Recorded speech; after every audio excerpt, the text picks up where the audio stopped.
we did it. We are good at this. Oh, we do look good in this. This is good. Well, let me let the people know who we are. Let me let the people know. Hi, everyone. I am Janae Hawkins, and I'm the head of partnerships for makers. And I'm so excited today to be talking to the president of New York Ogilvy, one of our makers at board members, a vet in the game. She has years and years of experience with advertising and marketing. And she's a truth teller, a good troublemaker. I'm so excited that she's a badass and is standing in the gap for people that are oppressed. And so this conversation is going to be great. Welcome, Lauren Crampsie. Thank you, Janae. Hey, girl. All a lie, except for the part that I tell the truth. And that I'm trying to be in the DE&I game as best as I can right now. I cannot with you. It's all the truth. It's the truth. Listen, people are probably wondering, we're having diversity inclusion conversations. We're continuing this, people.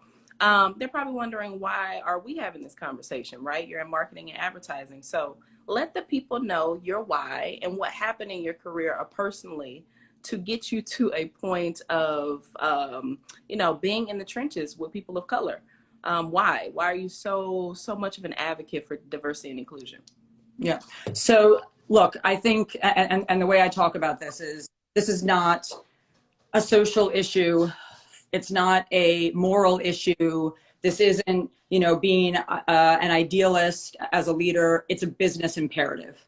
Yeah. It's about the streets for a lot of people, and it should be about the streets, and the streets are great and we need the streets. But for me, it's also about the boardroom.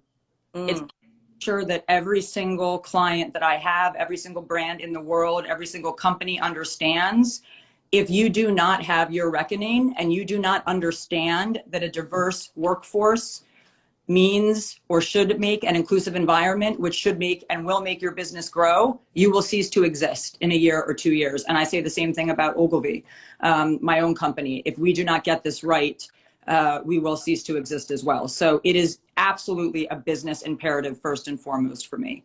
And then how I got to this point, I had a reckoning, and I'm still having it. I'm still having it. And it happened after George Floyd was murdered, like it did for most white women and men. But it took a lot of people, Black employees in particular, coming forward and telling their stories in an effort to educate people like me on what has been brainwashed in us for so long, which is that slavery and oppression is something that happened a long time ago that we may or may not know about from movies, but we certainly don't learn about in schools. And we certainly don't have memorials to go to, or we didn't at least until EJI gave and Brian Stevenson gave one for us to go to. But we haven't been taught, talk about truth. We haven't been taught the truth.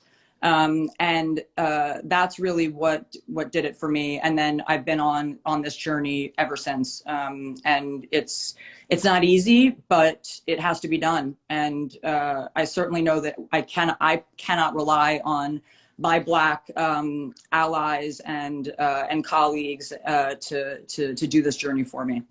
Right. And it's something that is personal for you, right? One of my favorite stories to share that you shared over the summer is your 8-year-old son, who I love, and I have to meet him and give him a hug for this. On his birthday, which so happened to be on Juneteenth, yep. There was a virtual celebration with his classmates and his teacher, and he said and was confirming, today is the day that the slaves were freed. Yep. And I remember being 8, and we were not, having those conversations. I was probably, but not my classmates. And so how did you get to a point of having that tough conversation with the 8-year-old?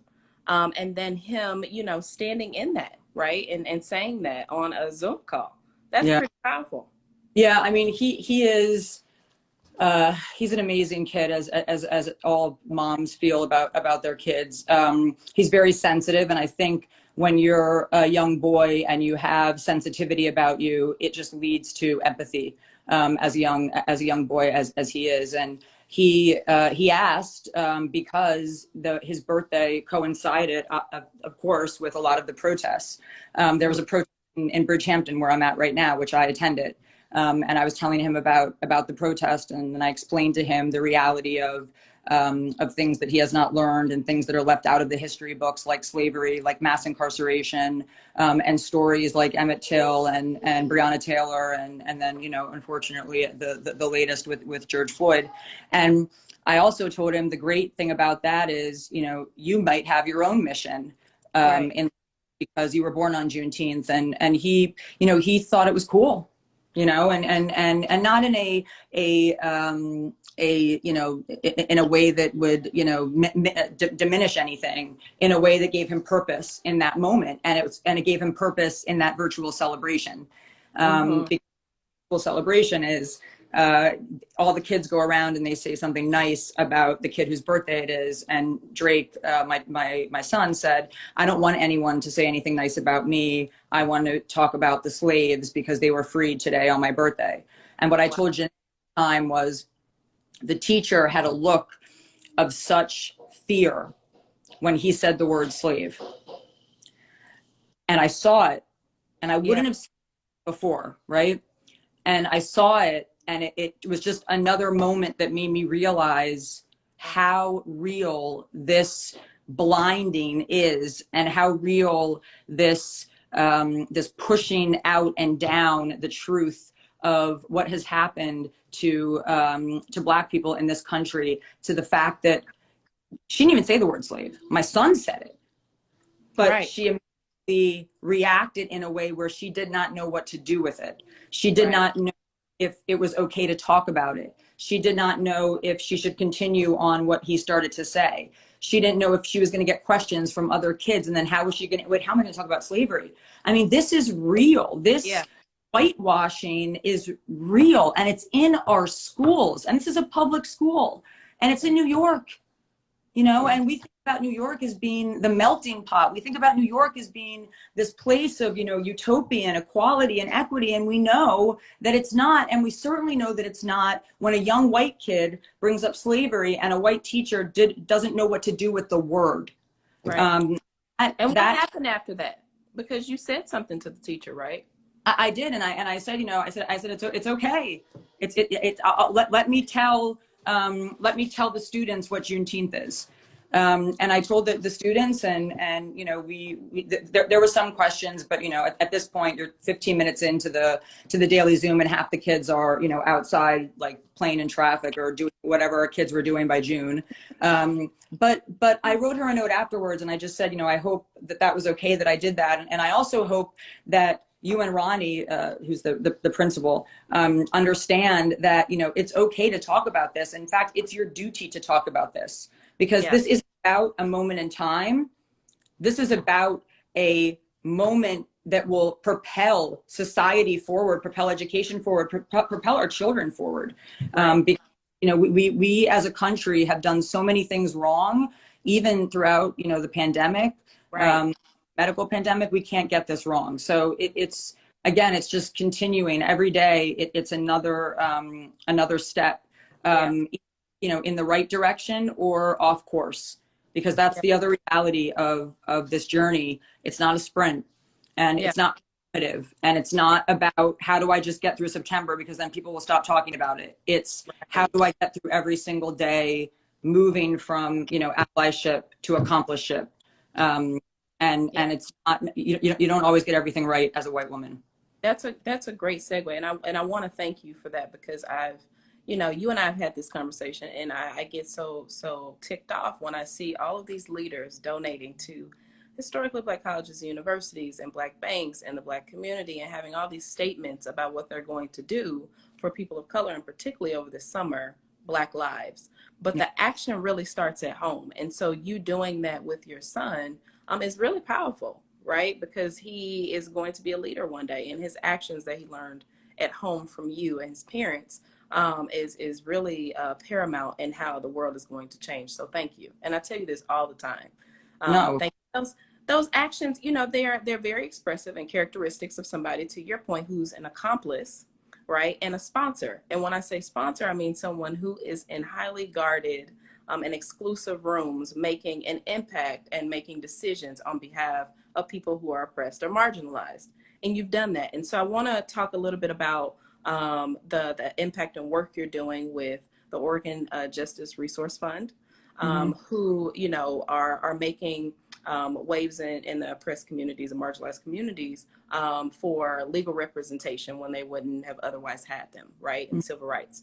And then your involvement in the first Black sponsorship program at Ogilvy, which a lot of your work is informing the work we're doing with makers and all of your fellow board members as we are creating our own sponsorship program. So talk about those two things a little bit. Yeah, I mean, I'm a big advocate of Brian Stevenson and NEJI. And in fact, before COVID, I was meant to take my leadership team in New York to the lynching fields that he recently established. I mean, it's insane that we have no monument for slavery before he went to task to make one happen in Montgomery.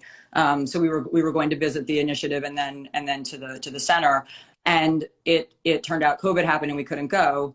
At the time, I thought I was like so progressive that I was going to take my leadership team to this, you know, to this area of the country that most of them have never been, you know, and show them this, and it was going to be transformative to them. But now, you know, looking back, it's like, no, what the hell was I thinking? They're all white. I had one Black guy. Oh, and even worse, I was going to have him do like the speech, the opening speech, right?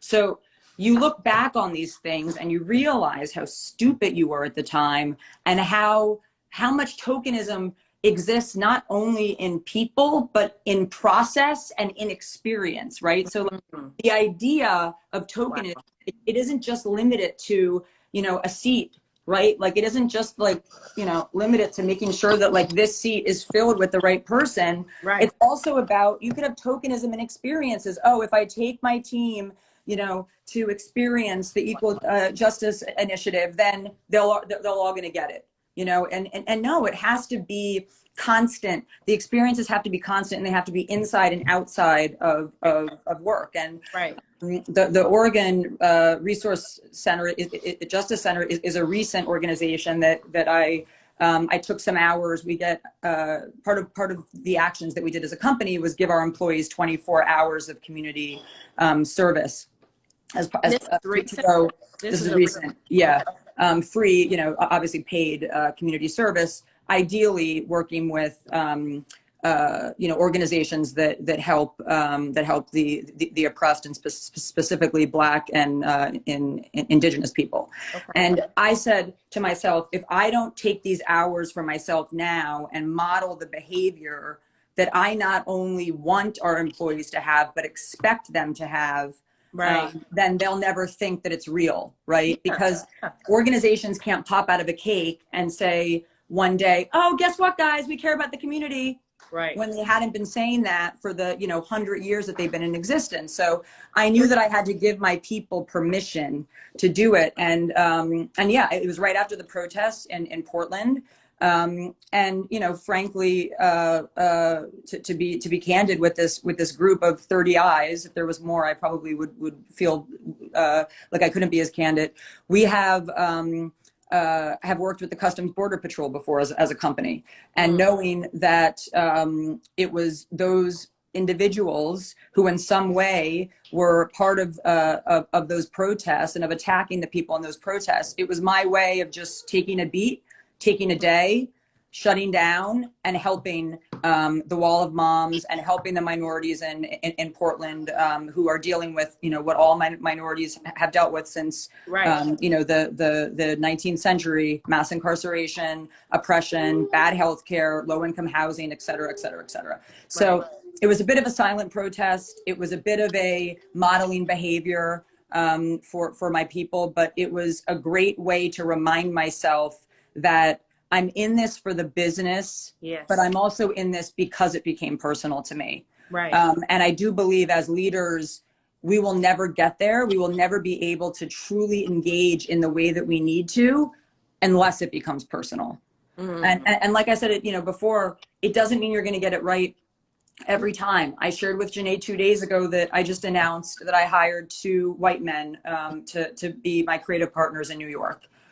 The decision was made before my reckoning, or the start of my reckoning.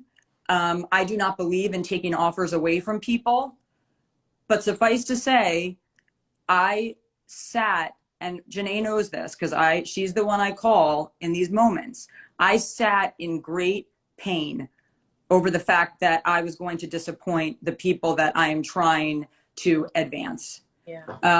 And you know, it's hard, and it's very hard. And I say that because I don't want anyone who's listening and watching to think that, you know, I'm doing everything right. I'm not even close to be doing everything right. I'm doing what I can. I'm doing the best I can. And I'm trying to be as honest as I can be with myself, with my family, you know, with my people, with makers, you know, and that's all we can do as white leaders right now. But so, you know, make no mistake, one missed action, right, demands 3 actions of meaning. 2 missed actions, demands 6 actions of meaning. So I'm keeping score for myself. And I know that, like, the hiring of 2 white men, yes, they're from Brazil. For those people that don't understand diversity, like Brazil, you know, and diversity, not the same thing. But that it demands 3 accelerated actions. And I know that, and you know, I'll keep moving, and I'll keep acting the way that I need to you know, further the journey. And you have some Ogilvy folks in here commending you for your empathy and your leadership. So shout out to Ogilvy, who's been a partner with Makers forever. Thank you, guys. Thank you. Wow, and that was really, again, powerful, and how, you know, the vulnerability which you share with us weekly, right, on our Makers at Board calls, and with me. I like that you see it as vulnerability, Janae. I see it as like anger. I mean, I don't know if Tiff's on, but she it's like she knows too. I see it as like anger, ranting. Sometimes the rage is eloquent. Sometimes I give myself like a 5 out of 10 for eloquent rage. Most of the time it's just rage. Which I love, which is why usually when we talk, I'm just laughing the whole time, because I cannot believe how honest you are. And it's real. It's the stuff that we think, but no one says. And you have the bravery to say it all the time. Yeah. Gloria Steinem, our dear Makers friend, you know, once said, the truth will set you free, but first it will piss you off. Amen. And I think that's why so many people have a hard time with truth, because the truth is uncomfortable. It sucks. It will piss you off. Either because something was done to you, or you did something, or, you know, whatever the case may be. But I fundamentally believe, particularly in this business, it's all we got, right? Like, we go to bed at night, all we got is our truth here. That's all we got. This goes, guys. I don't know if anyone's noticed. Maybe there's a bunch of young people watching right now because it is Instagram. But the older you get, this goes and goes and goes and goes. This does not. Yeah. And, you know, as long as I keep telling my truth, and I will, like, at least, you know, that's what helps me go to bed at night. Oh, I just had to take a moment and receive that. That was, thank you. I appreciate that. But you're right. The mind does go, not the heart. Yeah. And so we were talking about this yesterday. I was looking at the Ogilvy Twitter account and noticed the Justice and Brand Accountability Checklist. What is that? I was so intrigued by it. Yeah. So there's a team of people, and I see some of them, I think, are on the live, Janae. But there's a team of people that came together and decided, you know, we need to not only practice what we preach, but we need to help our clients and brands everywhere understand how to go through their own reckoning. And how do we use what we're going through right now as an agency? And again, yes, hi, Jude. Jude, who helped with the paper, is on. How do we, as a company that knows that we're not getting everything right, but knows that we're on a journey, how do we give back? Right? How do we pay it forward? How do we help our clients, and again, brands everywhere, with this journey? And it's why we wrote the paper. It was meant to be a very simple checklist that brands can use to know whether or not they're ready for the next step. Some brands will read step 1 and realize they're at step 0. And that's fine. But the reason why we wrote the paper is because we do not want brands in the world going immediately to step 6, because their privilege will set back the oppressed even further. And brands have privilege just like I have privilege. So how do we make sure that brands know where in the journey they are and how to get to where they need to be? And you know, kudos to the team, and because they really thought a lot about this, and they didn't just, you know, pull a 6-step checklist together. This was truly a labor of love, and it was a diverse group of people that came together, and diversity of race, and also diversity of discipline in terms of departments where they worked. And it was really about this idea of taking brands from equality to equity, because that's a journey. And again, diversity to inclusivity. But yeah, it was really about us understanding that brands have privilege. So brands have to check their privilege just like I have to check mine. Right, right. And really quick, because someone just asked about the response from the Black sponsorship program at Ogilvy. How's that going? Yes. Sorry. Good. You asked me about that earlier. So there's I think I saw Sharina in here as well. Sharina Florence, who's a creative director at Ogilvy. She had said something to me that really resonated in my heart. And whenever anything resonates in my heart, you can best believe it's going to be executed. And she said to me, Lauren, Black employees deserve sponsorship before anybody else. We deserve it. And it stayed with me, and I immediately implemented the sponsorship program. And it was hard because ain't a lot of people ready to be sponsors to Black employees. So what we started with was we did a parallel path where I had my head of HR interview each employee that opted in, because we made sure that it was an opt-in. Not everyone has to do it. Some people don't want sponsors, and that's fine. We just, it's our duty to make the gesture, right? So she interviewed each employee to know what they want to get out of it. Okay. When you have privilege, you think that everyone wants what you want. You think that every Black person just wants career advancement because that's what you want, right? Yeah. Not true. Not true. Some people want it, but some people just want exposure. Some people just want to learn something different. Right. Some people just want to be left the hell alone and stop doing DE&I calls and uncomfortable conversations because they're sick of peeling back the onion, and they're sick of losing their safe space, which in some cases is work, right? So that part was so important, to just understand what each individual wanted out of it. And then we parallel path that with, I made all of the sponsors, and they're all white. I made them do anti-racism training. And that was a training that we did with Judy Jackson at WPP and LCW. I thought it was a fantastic training. But anyone that is going to be a sponsor has to go through, a conversation with me and anti-racism training and microaggression training before we can even have the conversation of them being sponsors. How long are those trainings? It was about 3 hours. Okay. The anti-racism training. Microaggression, we're rolling out, Donna Pedro, our head of diversity, is rolling out a new one. I'm not quite sure how long it is, but yeah, I didn't want to hold up the process starting, Janae. So it was sort of like, what do I know at minimum has to be done? And then I tried to be very mindful about picking people that I felt were part of we're part of a reckoning of their own, right? Okay. And then right now we're actually in the middle of doing the matching, and the beauty of this is, because we know what each individual employee wants to get out of their sponsor, it's a lot easier for us to be objective and not subjective about matching. And then we're making it very clear, this is not about high potential people.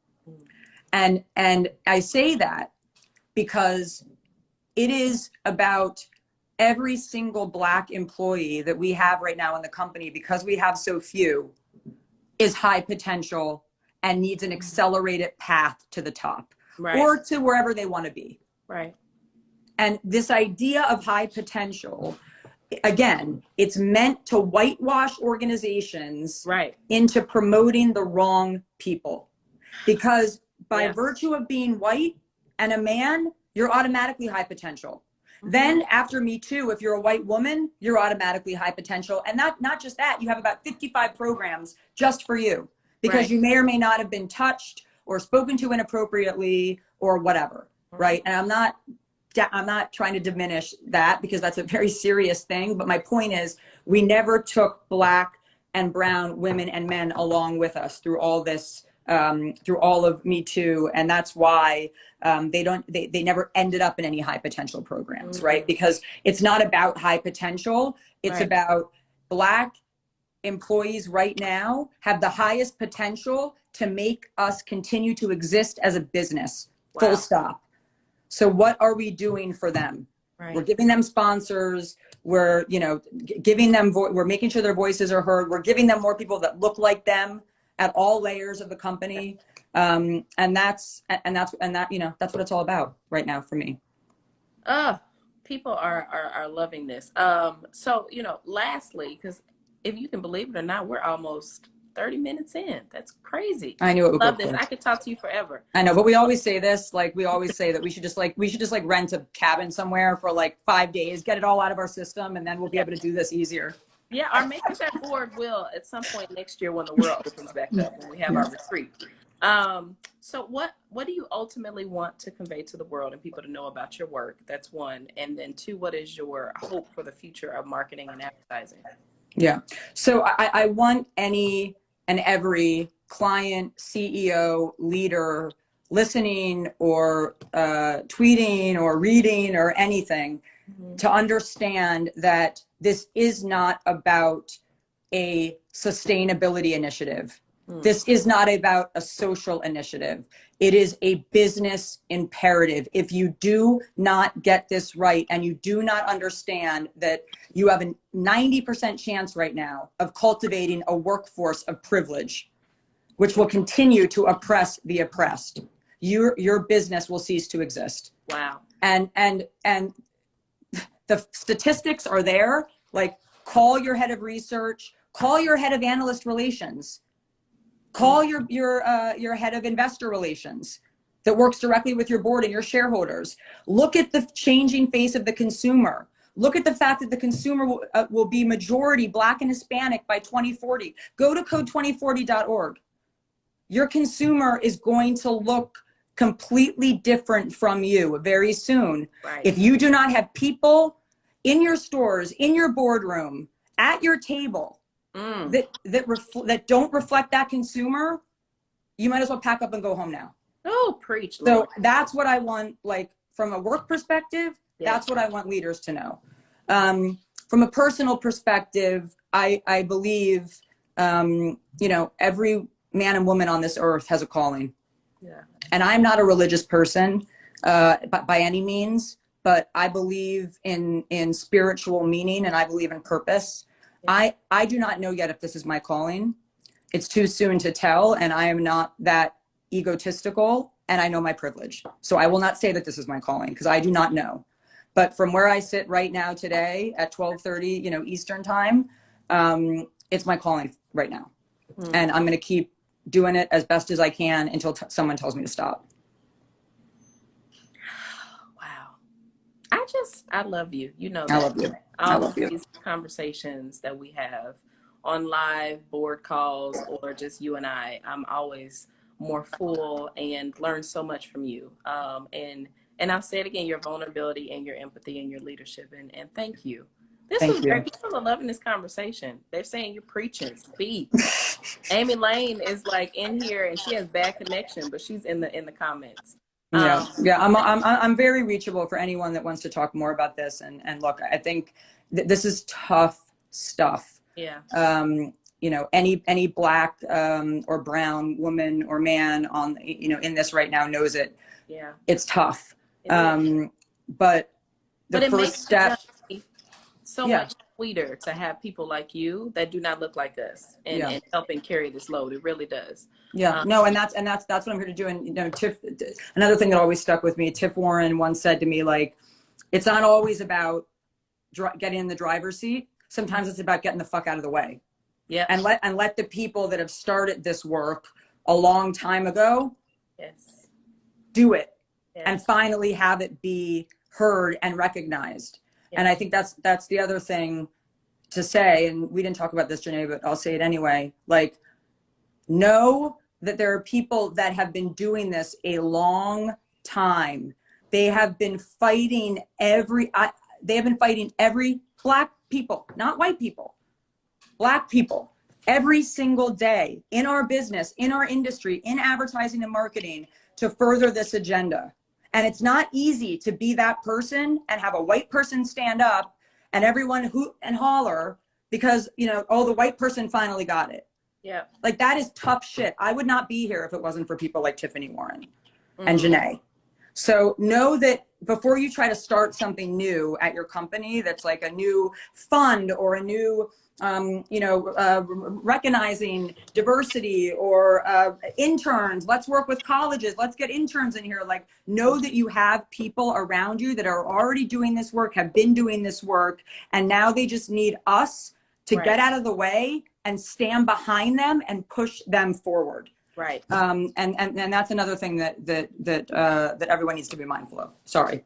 No, don't apologize. People needed to hear that. Thank you. You are a blessing in my life, and I appreciate you so much. And you are a blessing in mine, and I love you. And I love Dylan and the whole Makers Board and everyone from Ogilvy who's on the chat. I love you all. Thank you. Thank you. Right. I will talk to you later. Okay, bye. Bye. Oh, thank you all. I'm so privileged and full right now of thinking of the work that I get to do to have these diversity, equity, inclusion conversations. And I implore all of you to be badasses in your own right and stand in the gap and fight for people that are marginalized and oppressed. Thank you so much for joining in, and I'm wishing you peace, love, and light, y'all. Thank you. Bye.